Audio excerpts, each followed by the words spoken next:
And we're live. Yo, what's good, Bro Gang? You feel me? I know I haven't been posting a lot of well really me and Danny we haven't been posting a lot of videos because one we've both been busy. And with the MMA ones, I was gonna have people on, but we kind of lost contact because we like I said I was busy. So all the people that I'm gonna get back in contact with, get back in contact with them, and you feel me? We gonna work some stuff out, but hopefully in the future we're gonna what's called we're gonna get them on. So we're gonna talk about yesterday's card, which is the March 26th card, fight night in Ohio. We're gonna talk about that one, and we're gonna talk about the London card.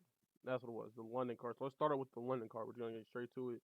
From everything is gonna be in the description. My socials. I also make music now, so my music channel is gonna be in a link in a link below. Okay, let's talk about where is it? Where is it? Excuse me. Jesus, hold on, let me find this card. Past. There we go. We are going to talk about. Is this? That's not it. Aspinall. There we go. Recap. Okay. First off, the prelims were amazing. The prelims were actually like fire. Like, and okay. Literally nine. I think they said nine performers of the night bonuses on the London card. First of all, I already knew London was gonna be crazy. I already knew London was gonna be crazy. Like it was just so much hype around it, especially with Tom Aspinall. Um, it was gonna be insane.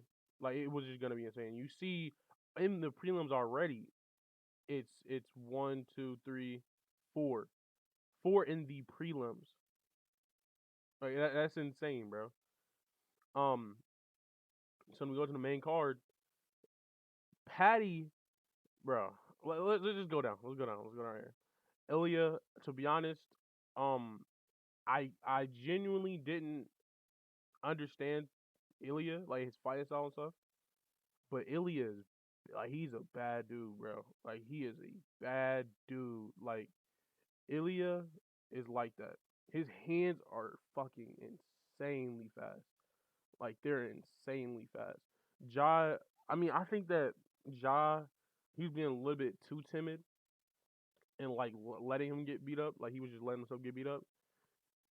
But hey, congrats to Ilya. Ilya, he's definitely like that. Ilya, that fight was good. It was a lot of back and forth too. Now, going to Molly McCann, bro. I seen Carolina fight, and I kind of like her style. It's more like the Muay Thai. 'Cause I think she was a Muay Thai champion, um, or she did something in the Muay Thai. But her, what's call it? Her hands and stuff, her kicks is lethal. The only thing that I really didn't like about that fight is the fact that she was leaving herself open when she was going inside the pocket, which obviously that got her caught with a spinning elbow. That's one of the things that I didn't like. And another thing is that she didn't adapt. So when Molly was pushing forward, she didn't really adapt. She didn't really get out the way, which I didn't. She was just stand there and just trade with her, which I mean it isn't bad to do, but she was doing it all the time, and I didn't really like that. Now Molly, I like the fact that she was pushing. She was push. I knew she was probably gonna push the pace in this fight, but also I expected Luana to keep her at bay, to use a teep, leg kick, something to keep her at like to make her not want to come in the pocket. Because Luana, she had the height advantage and the reach advantage. So I was expecting her to front kick, cheap leg kick, something to keep her at bay. But Molly, she got past that. She got past her trying to keep her away and push the pace. Now, I think it was the second round. Yeah, the first round, Luana was up. Luana was up. The second round was where it kind of took a turn. Molly was fucking putting a pace on her, like just rushing in. And then this is where, like I said, Luana was sitting there trying to trade. She tried to trade, got knocked down. Then round three, Molly, they're you feel me? They're scrapping in a pocket. I think Luana went to clinch her like by her neck. Molly literally spent around, boom, like, or no, it wasn't a clinch. They were in, like, I think they were like swinging and they just end up like by each other. Then Luana went in to throw a punch. Molly spun around, boom, caught her. Shit was amazing, amazing, bro. Gunny Nelson, man. Now, for some reason, like, I heard of Gunnar Nelson, bro. I ain't gonna lie, I heard of him, but and I don't know if it's because the 2 year. I think he was coming off like a 3 or 2 year um layoff. Like, I literally cannot find any highlights of Gunnar Nelson. Like, literally none. Because I just wanted to get a refresher of what, you feel me, how he fights himself. I seen a couple, like a couple of his fights, but like, I wanted to get a refresher because I haven't seen, like, obviously nobody seen him fight in a minute. So I wanted to see how he was again. And I remember that he's the karate style, like Steven Wonderboy Thompson. He's like that. I remembered that. And the thing with this fight is that I feel like I feel like Gunner. I feel like he definitely could have used his front leg a little more, even though he was still using it. He was still using it, but I feel like with Soto, he was standing. He was standing. He's about the same. He's about karate style, but I feel like with karate versus karate, it's whoever can step on the outside, boom, step on the outside, boom, and Gunner, he was using a blitz as good. He was, you feel me? He was doing all that good, but I feel like he definitely could have used. He could. Nobody was really using they front leg. I feel like the front leg to step outside and then go for a blitz, or step outside or step to the side. Like, you feel me? Just that type of style. But overall, technically, the fight was good to me because I like that type of style. I like the karate style. So, um, now this one. We talking about this one, bro. Patty Pimlet, bro. I'm a fan, man.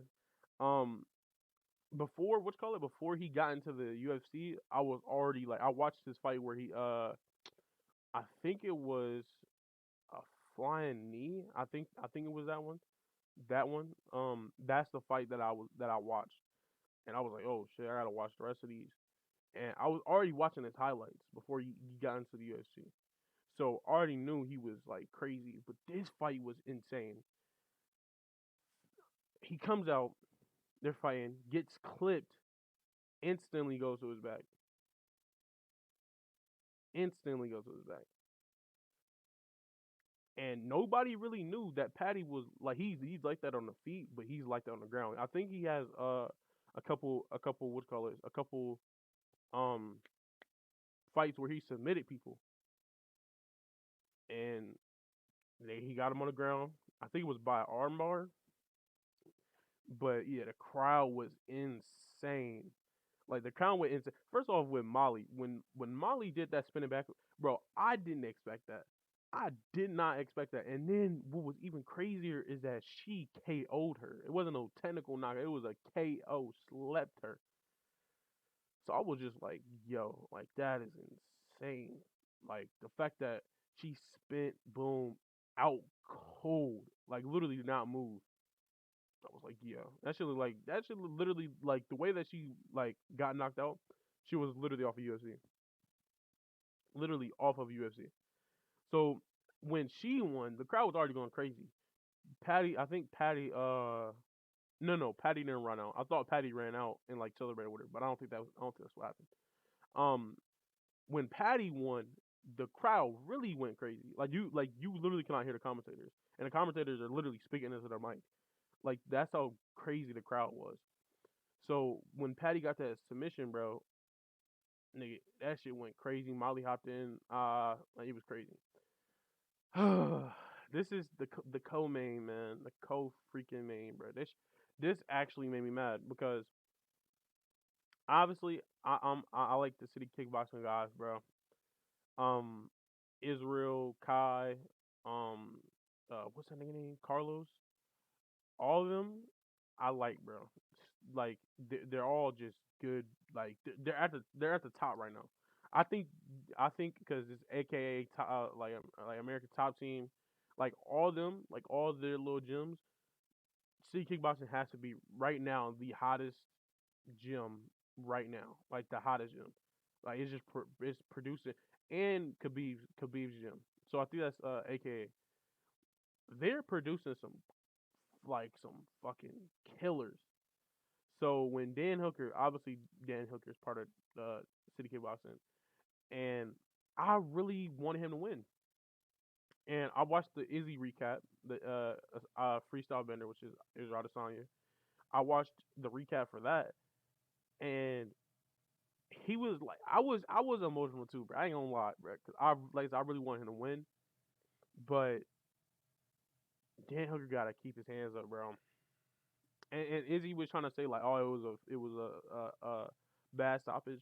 It wasn't a bad stoppage.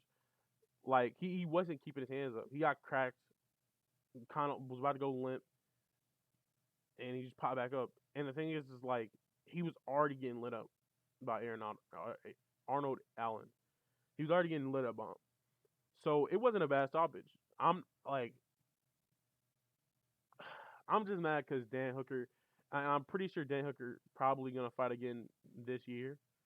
But that was like, come on, bro. That was practically a good introduction into the I think it was a featherweight. Yeah, I think it was a featherweight fight. Literally, that was a good introduction into the featherweight division, and that's how you want to show up. That's how you really want to show up against a top. I think it was eighth. I'm pretty sure he was eighth. Literally, a eighth ranked opponent. You thrown in a like you thrown in a fucking water with the sharks. Aaron, like bro, Arnold is a fucking demon. Like he's a demon. Like he's going to get it. So you already knew what you was going up against, and that's how that's the performance that you gave. Shit is just sad to me, bro. It really is sad to me. Anyway, that was also a good fight. Congrats to Arnold Allen. I really liked that fight. Stylistically, it was good. Um, Arnold, his hands are fucking fast, and also, um, Arnold got clipped too. He got clipped, got put on one knee, and then bounced back up and started putting a pace on him again. So that's some, you feel me? That's some heart right there. Anyway, that fight was good. Now let's talk about Tom Aspinall versus Volkov. Now, Tom Aspinall, he kind of reminds me of Frank Mir. That's who he reminds me of Frank Mir. Because Frank Mir, he had some ridiculous power, like some crazy power, but he was lethal on the ground. Like his ground game was insane. Like it was really good. So Tom Aspinall versus Volkov. Volkov, I think he's just too big. Like Volkov is just too fucking big to not know how to like just at least get up. Like at least get up. Like he's too big, bro. That's just my thing. Volkov, he's just too big to not know how to get up. Like get up off the ground. And he tried. He tried to get up. But it's like, bro, like you were fucking massive. I think he's like, isn't he like 6'6" or 6'5" or something like that? Like, bro, he is massive. Let me see this, bro. Hold on, where's he at? He's rank number 7. That's interesting. But 253, 253. And I don't know what this is. I think that's like I don't know. Shit, I don't know. Shit. But bro, he is literally too tall to be getting ragged up. And don't get me wrong, Aspinall is a phenomenal wrestler. But bro, like you're just too big. I'm pretty sure Aspinall was like, what was a smaller guy. Oh, they weigh the same. But even still, it was just like, bro, it's like, come on, bro, like, bro, come on, man. Yeah, Aspinall is like that, bro. Aspinall is like that, bro. And I seen, like I seen flashes of like Frank Mir because he got a straight armbar, got a straight armbar off that. So is it Aspinall? Hold on, let me go back. All right. Aspinall, bro. It gave me Frank Mir vibes, bro. Give me Frank Mir vibes. Um, but yeah, after that, I was like, yo, like London was such a good card because I think I think it was because of the time. Like the time that it started in the US, I think it was 12. I want to say 12 and it ended at like 5 or 4. So like the time was just perfect for me. So I could literally just get up, you feel me, do what I got to do and then, no, I think it was like 1 to like 7. It was something. It was early basically. Like I could get up, do something, then I get to watch UFC for the day. So it was just like that's just fire, bro. And like I said, I think that it was that good of a card. Like the fights and all that shit was good, but also for the fans, it was even better because, like I said, you get to literally. It's not like because most UFC events, right? Especially like the main ones, like the next one that's coming up. Um, those literally go to like I want to say about 1 o'clock or 12 o'clock. Like it'll go to that because the main card starts at like 10. So it's like those are good, but this is even better because we literally get the whole day, and I think more people got to watch it. Because a lot of people said that. So now we're gonna go on to the Curtis Blaze card, bro. I'm calling that nigga the Curtis Blaze card because that guy, man, Jesus Christ, bro, Jesus Christ, bro. Oh we now I didn't get to watch these. I didn't watch these. Actually, yeah, I watched this one. I watched this is the first one that I watched. Actually, no, I watched this one. Oh, I forgot about this one. This is the one I didn't watch. So I watched these. I watched all these. Um, we're gonna start with Matai. This fight was okay. Um, the third round was the one that really set in stone Nicolau, because the second and first round, those were like weird. Like those are like weird because David he was the one that was really trying to fight, but Nikolai he was just running away.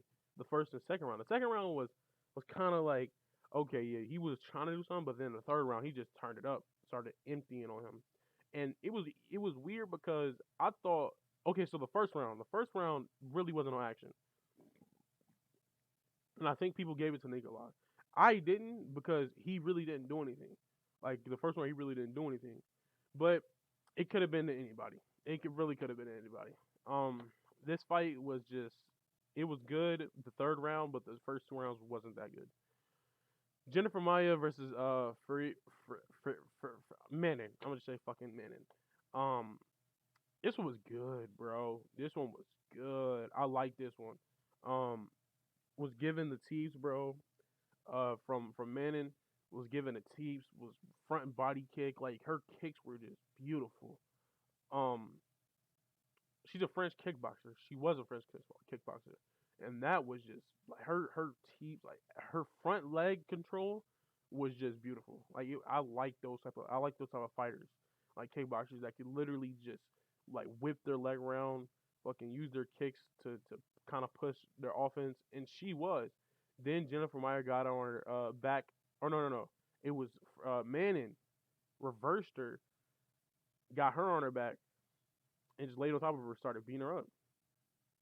Then obviously got up and started and pieced her, or kept on piecing her. And then these fights. I was helping my uncle cook for this fight, but I heard he got a rear naked choke on him, choked him out. This one was good. Chris, bro, that spinning back fist was insane, and he tried it in the first round. He tried it in the first round, and I think he got taken down because of it, bro. He's like, bro, the sheer, like, it was the forearm. It wasn't even a fist. It was the forearm, and it connected right on his jaw, right on his jaw. Um, then this one was good.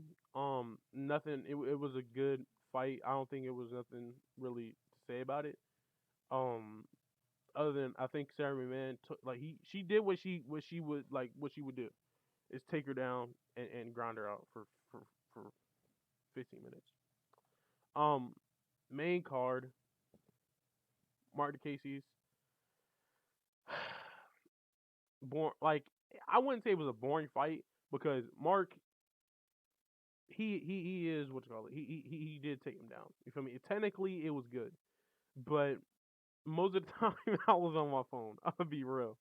I'm gonna be real. I was on my phone, and then Vakislav, he's such a good dude, bro. He's such a good dude, and it's kind of, I'm kind of mad. I'm kind of mad that he he had, like, he had that flaw. Kind of mad he had that flaw of getting taken down, and literally he really didn't know how to get back up because he would Grammy a lot. Like a Grammy is a roll. Like he would roll a lot, and and he had Uriah Faber in his corner too. So it's like it's just annoying. It's just annoying. Um, but yeah. Then we're gonna go to Neil Magny versus Max Griffin. This fight was kind of a weird one. I'm not gonna lie. It was kind of a weird one, only because I I heard of Neil Magny. I heard of Neil Magny, and I seen a couple of his highlights. This was a weird one because the first two rounds, really the first round, I think it was because Max was just like how to, like, sporadic. I think, like, he was just all over the place. So Neil couldn't,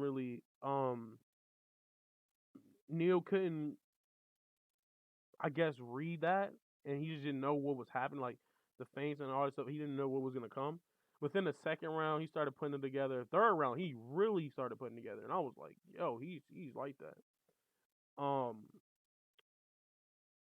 oh my bad. Then this was a decent fight. It wasn't that bad. Um, this one fucking put me in my fucking, like, I almost shitted on myself. I almost shitted on myself because this one was insanely close. Like, the first round was definitely Askarov. Like, it was definitely Askarov. Like, Askarov took him down, had him in had his back, then just tried to choke him out basically for the whole round. Second round, Kai. Actually, the second round was kind of close. The second round was close. I like, the second round was close. You could really give it to the second round. You could probably give it to Askarov, but then Kai started reading what was happening. And also another thing is that I don't think Kai noticed this, but um he kept on getting backed up against the cage, which that's not good because Askarov was using that to his advantage, and I think that was the game plan, was to back him up against the cage and take him down. But Kai, I think he started to read what was happening in the third round and opened up on him. But I think the third round is what won the fight. The second round was literally close. It could have been either or, and I'm surprised it wasn't split. But it was. I think it was 28-29. So it was like, man, when I heard Kai, bro, like my heart, bro, cause I really like Kai, bro. Like I said, I like to see kickboxing guys, bro, and I've been about Kai, bro. Like I've been about Kai since since his debut. So it's like I literally fuck with that. Like I really fuck with Kai, bro. And that was he's next for the title shot. Like there's no ifs ands or buts. He's next for the title shot. If they don't give him a title shot, like they're robbing him at that point. Because the last fight that he had against Cody, I think it was against Cody. Let me see. I'm pretty sure it was against Cody. Um,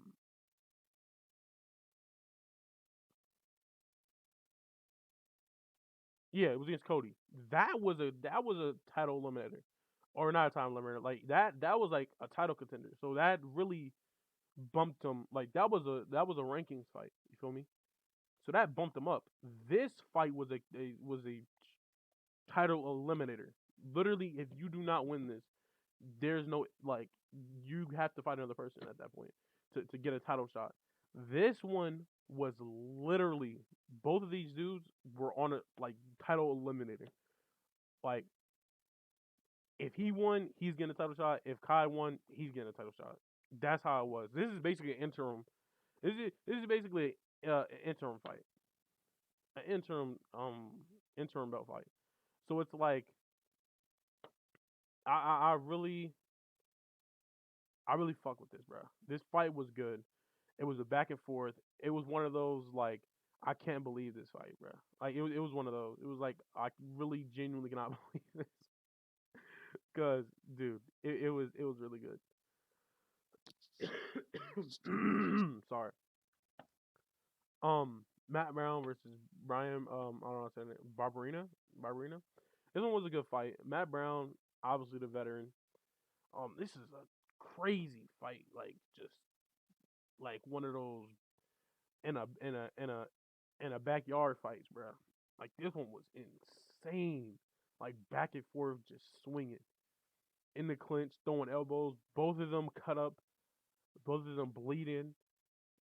Like it was crazy. But Brian definitely Brian definitely won that.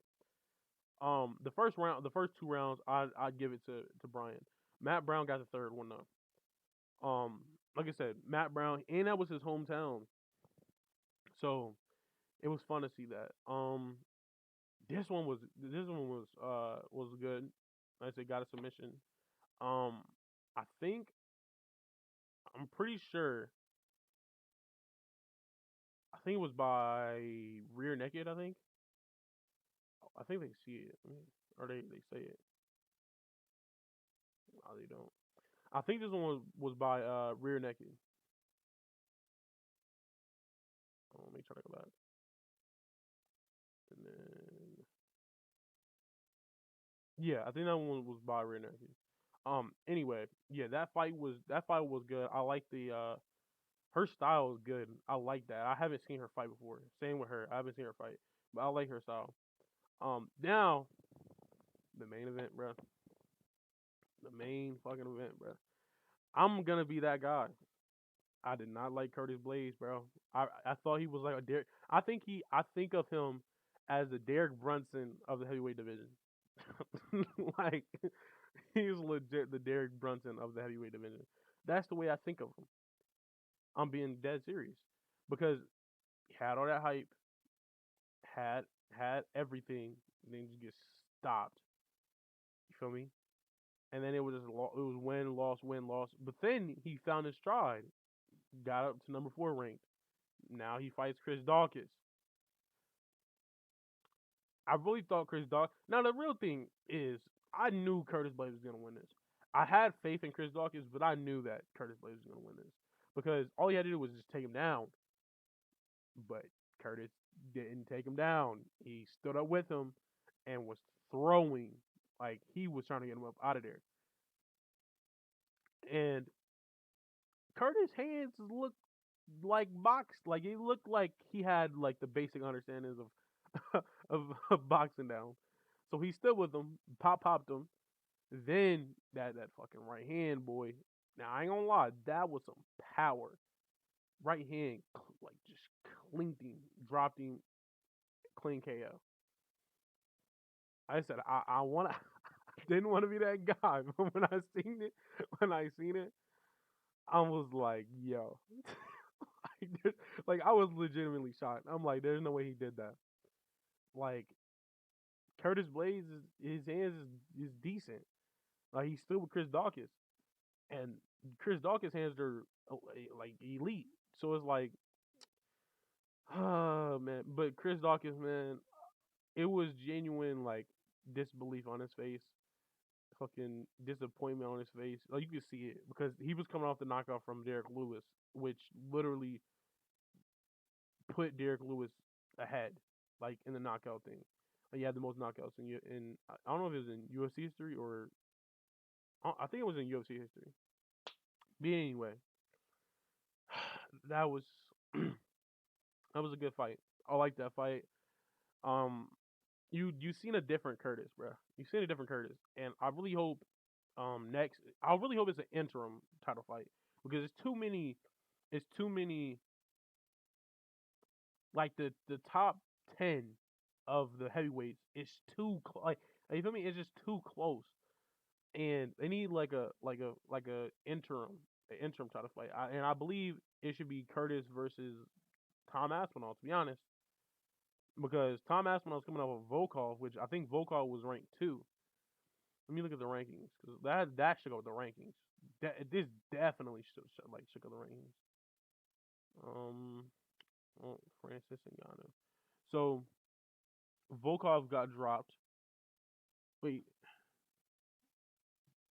yeah, okay. So Tom Aspinall, Curtis Blades should be higher. I think I think he'd be higher. Um, Ty definitely needs another fight. I think it should be Ty versus Gon. Wait, where did Gon drop to? Oh, he's number 1. Okay. I really think it should be Gon versus Ty, Stipe versus probably Derek Lewis, Tom Aspinall versus Curtis Blades for the interim.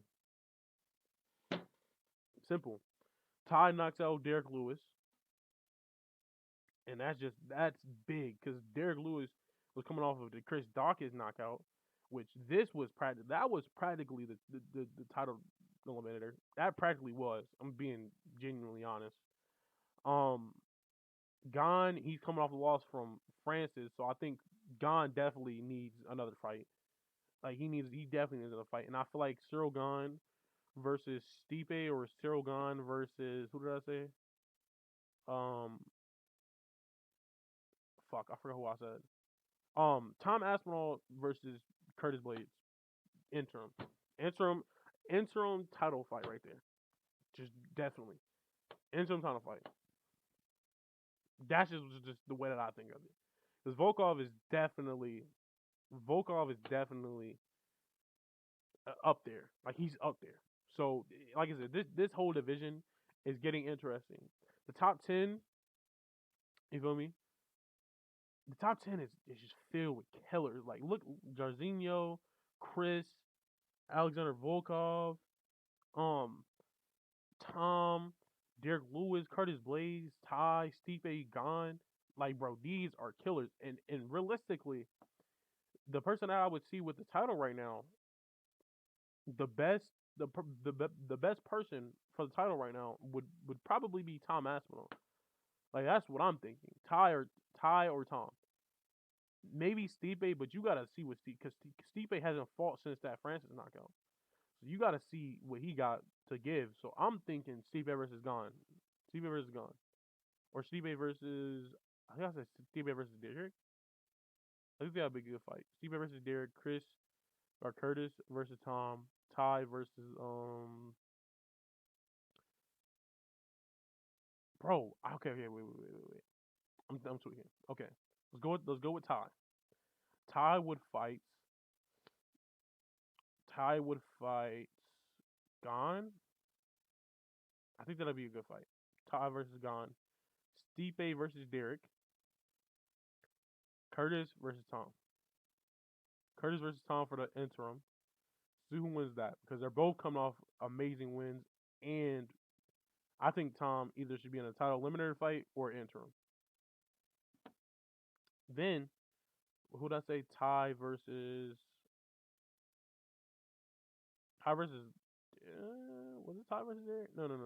Steve versus Derek. Okay, Steve versus Derek. The only reason why I think these two would be good together is to figure out who would actually be in the title conversation. Who would legit be in the title conversation? Steve needs a bounce back win. Derek needs a bounce back win. Give him that. Gon versus Ty. Ty came off that crazy knockout from who was it? Um, trying to think who was it? Derek Lewis. Ty came off that crazy. What's called it? Gon came off the loss to Francis. This could be a crazy fight. This stylistically because they're both good on the feet, and Ty has some decent wrestling.